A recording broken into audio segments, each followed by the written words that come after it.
Okay, I'm out in the garden at the compost bin, and I just wanted to show you real quick an example of one of my favorite things, which are self-sowing annuals. So in the garden, I mostly grow perennials. Those are things like trees and shrubs that either live throughout the winter or they grow back from the roots after dying back. And I do that just keep things low maintenance. I don't need to fuss with starting a bunch of plants indoors.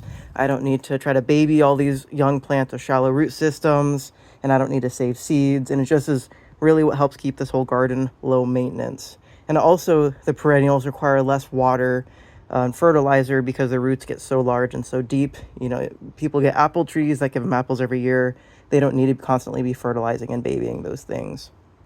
So I do, though, allow an exception for self-sowing annuals. And you can see here I have a pumpkin vine, which is a winter squash. And it's got 2 pumpkins on there I'm about to pick. But it grew right out of my compost bin. So it looks like these seeds here are probably from a store-bought pumpkin. They're not mine. They might be the neighbors. But this big chunky vine grew up, and because this is a very shady spot and it's just autumn right now, they have a ton of powdery mildew. I'm sure also because of all the rotting stuff.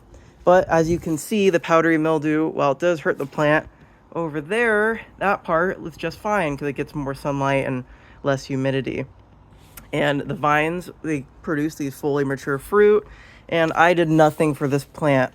I would rinse out my compost bin with this rainwater when I emptied it from my kitchen scraps, and I try to aim it towards that vine just to give it a little something, but I only empty that once a week, and not every week did it get water. So just wanted to call that out. Do not sleep on self-sowing annuals. And in my climate, zone 8B, I have found tomatoes are great self-sowing annuals. Over here, a bunch of cherry tomato plants that grew over the fence from the neighbor, dropped their fruit, put seeds down, and these guys popped up this year. And now the neighbors are getting to eat a ton of cherry tomatoes for 0 effort on our part. No watering, no fertilizing, no nothing.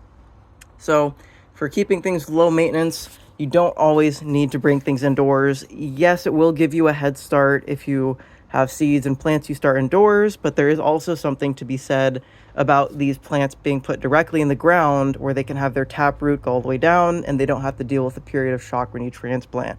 So they tend to get a bit of an advantage starting indoors, but that being said, it's not as much as people really think. So self-sowing annuals seem to be kind of the best of both worlds, where it doesn't always work out well, but when it does, you get all the benefits of a perennial and you can just harvest the fruits of nature's labor.